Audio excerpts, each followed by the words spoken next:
Hey, Hi, Ashley. Nice to meet everyone. you. Nice to Hi, meet you too. Ashley. Thank you. Hi. Hi, hi, hi. Thank you for taking the time today.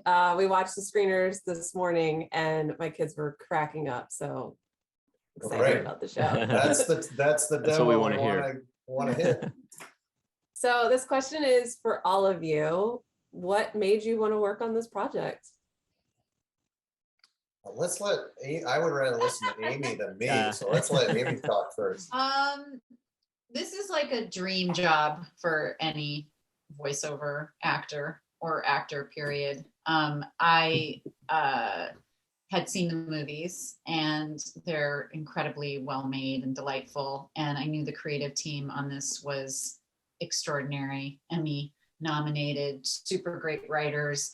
I What was unusual and unexpected and really cool and a silver lining of a terrible time for the country when we were in quarantine is that when we started the project, we got to do it together as a cast on our Zoom, which normally in voiceover you're not in the room with anyone else. So I got to see the other actors perform in their closets and in their home booths, and it was one of the funnest experiences to see the quality of these performers, these animated voiceover artists that are just mind-blowing. I'm sort of new to the game. I was more of an on-camera actor and did a lot of commercial voiceover in New York. So this is, I've done some animation, but I think this is probably the longest ongoing series that I've gotten to be a part of. So I was super excited about it. I know Catherine Keener also originated my character in the movies, and she is truly one of my all-time favorite actresses. So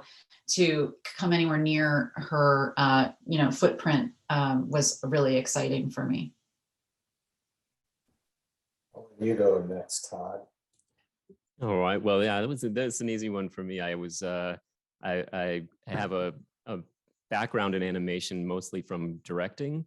And when the original Croods film came out, I fell in love with it because of all the heavy action and also how funny it was, because I also love comedy. So it was definitely the type of material that I was very familiar with and enjoy doing myself. And I've been working at DreamWorks for several years. And while they were making the sequel to the film, I was also at DreamWorks when they were making the previous TV series, which was The Dawn of the Croods. And we know and are friends with all the folks that work on all those other projects. So, it was really great to see what they were doing with the franchise.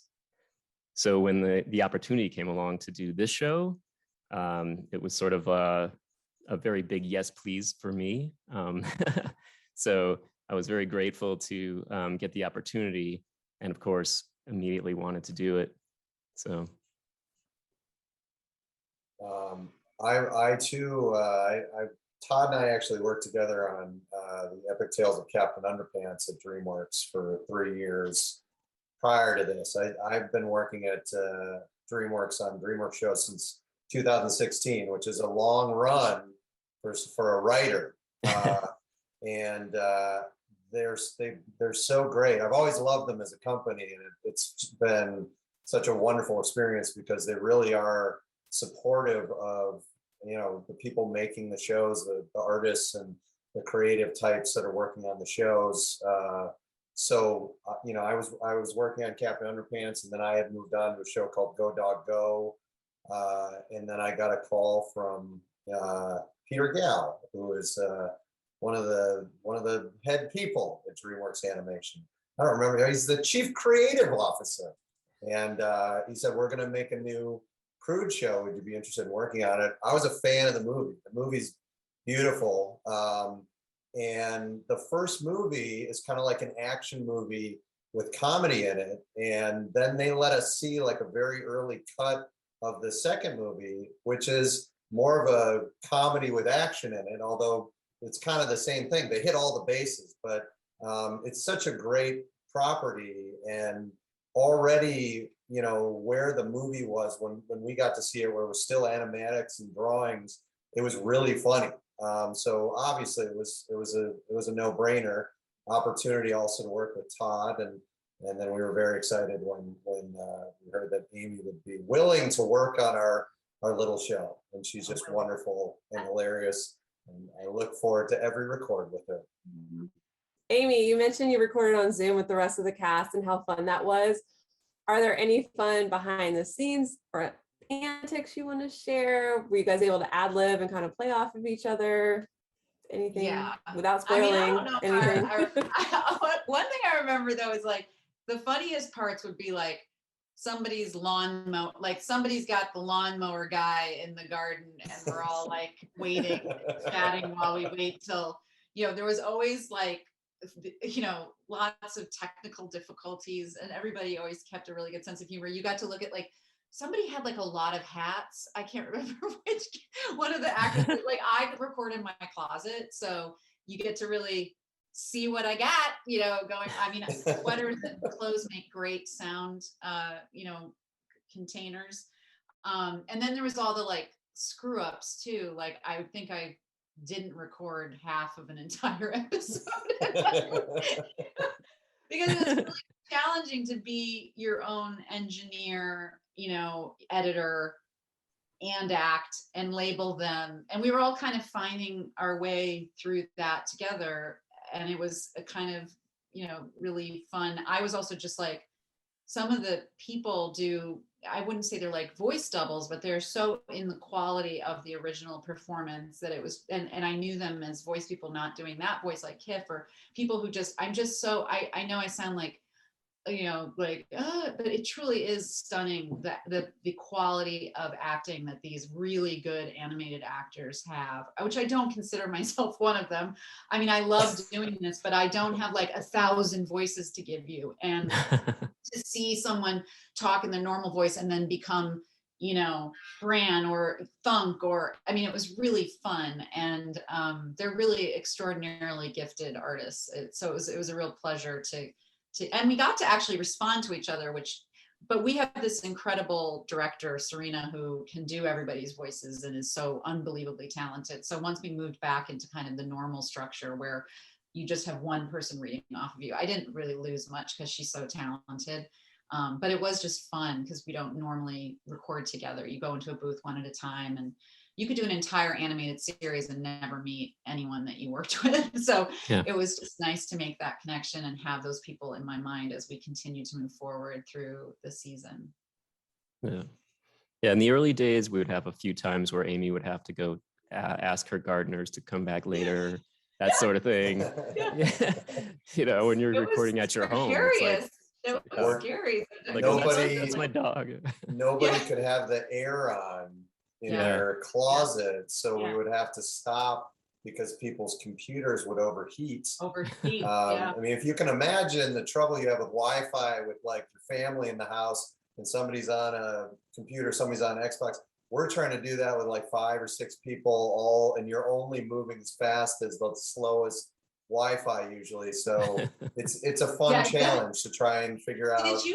Were you able to form like full episodes from those home records, or did we always end up re-recording? Yeah. No, we did. That's crazy to me. Like, I just think that's also the post people could even out all the levels and make it sound like we're in the same studio is really extraordinary. That's really cool. Yeah, we had the unique joy, I think, of being one of the first shows to try and figure out how to do this when we're all at home. And it's a credit to everybody involved that, it was a bit of a moonshot. Everybody came together and made it work. There were certainly some stumbling points when we started, but it's truly amazing that we just, within the course of about a few weeks, we all kind of shifted and said, okay, now we're just going to do this an entirely different way. We're going to make it up. Everybody's going to put a microphone in their closet, and we're going to get on Zoom and we're going to make it work. And people just made it work. It's pretty incredible. We were so grateful to be working because it was totally, it was real lockdown. There was no other work to do, as an actor. I mean, everything I was doing was shut down. And so to have something ongoing and creative at home, I think we were so grateful that people's moods, despite all the technical difficulties, were very happy to be in company with other people. Yeah, we were so lucky that we could keep going. Yep, I'd say those first couple of episodes, maybe even 3 or 4 of the first everything you're going to hear in those episodes are actors recording entirely from their homes. We couldn't go into the studio until much later. So, Well, they sound great and love it. Sorry you had to like sweat to death in your closet. That's part of the fun. Yeah, Mark and I were just like in our houses with our AC on, and like, yeah, we didn't. Yeah, like, oh, you guys didn't have AC. I'm just. Oh, you can't turn on your fan. That's it. I can just mute myself, but you know.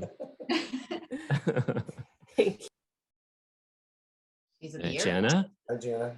Hi. Yes. So I wanted to know, do you guys have any favorite episodes or moments that you can share with us without, telling spoilers? And if it is spoilers, maybe something more like, what is it that you want the audience to take away from this new iteration of the Croods? Let Amy go first again. Well, I guess the thing that pops into my head, just because I just saw it and and brought my kid in to see it because I thought I looked kind of cool or seemed kind of cool, is when Hope and I get into kind of an argument about child rearing. And I feel like it's the first time for me that Ugga starts to, the other characters just as an actor and as the way that they're written are like very kind of broad in their, I mean, not all of them, but you have these really big personalities that are very comedic.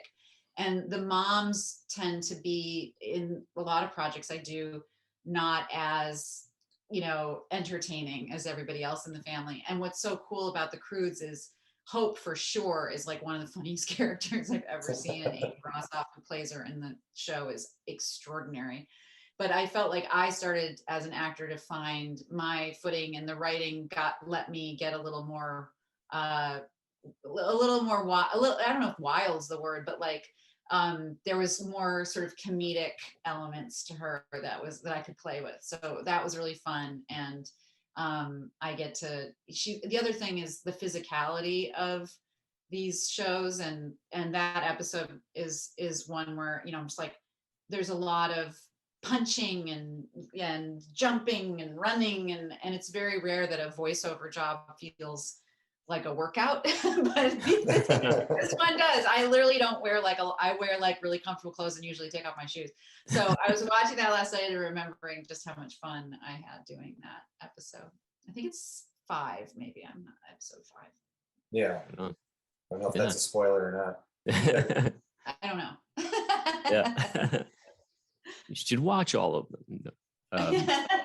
I would think I really enjoyed in the Croods, the New Age film, the introduction of the Betterman family, and I really also liked the idea of characters like Eep having finally a friend, someone that's not just a family member.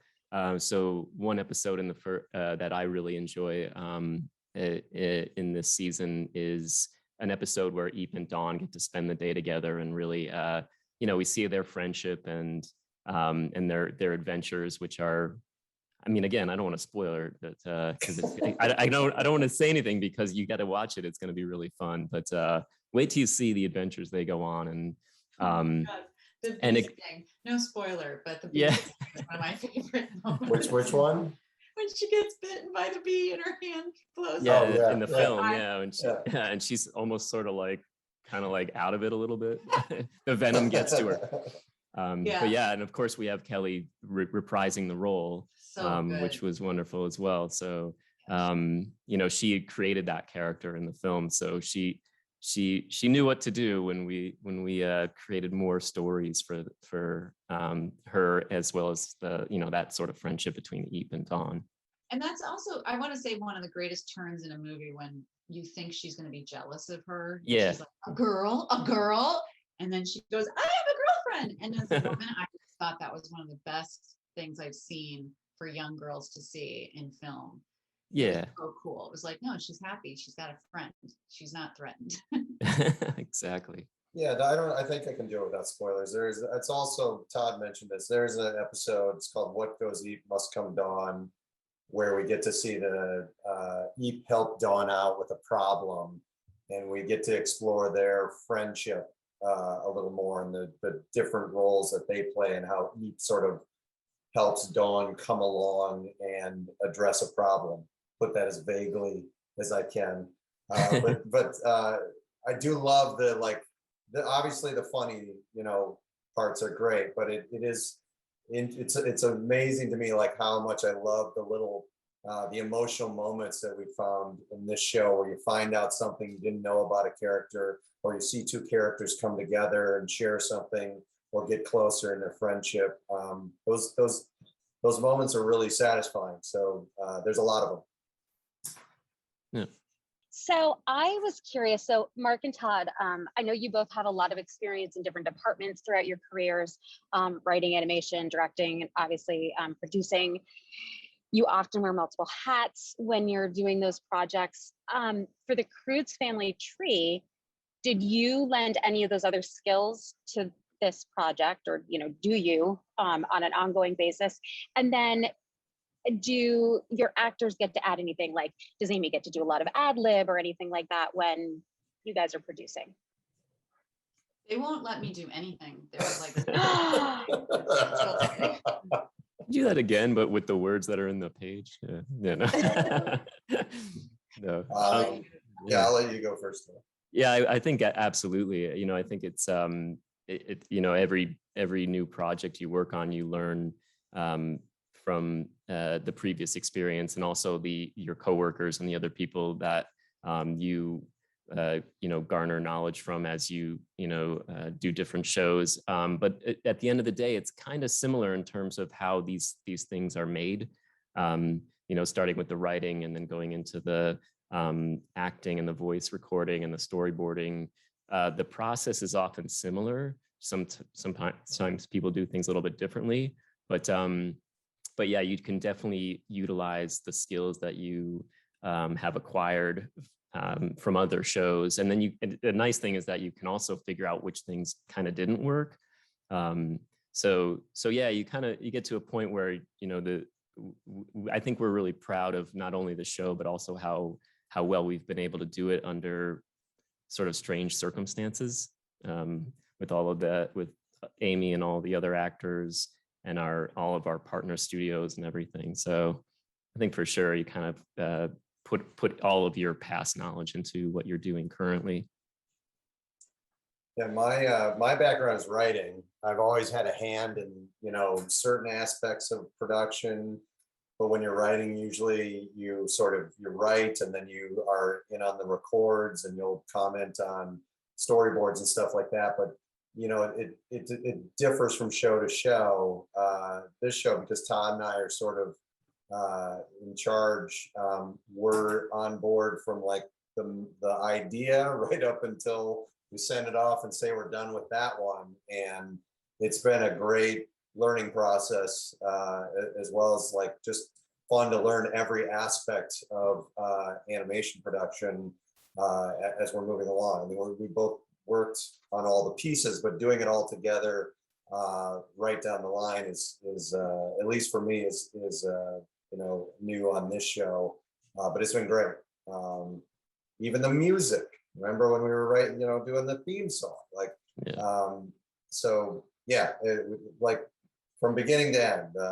And the nice part is, like, Todd and I had 3 years of sort of working together on another show. So by the time we came into this, we already had like, we were very familiar with each other. We knew that we shared a sense of humor, and man, so easy to work with each other that most of the time he'll say something and I'm like, oh, I was going to say that. So like we're very much on the same page, which is a rare treat when you get in working on a show like this. Agreed. Yeah, and we love like this is my fault that Amy doesn't get to improv more. Like I like to we really work hard on the writing. So by the time I was gonna say, honestly, I'm always trying to improv and I never do on script. No, but I really don't. I'm not saying this again. I'm not blowing smoke up your, what's.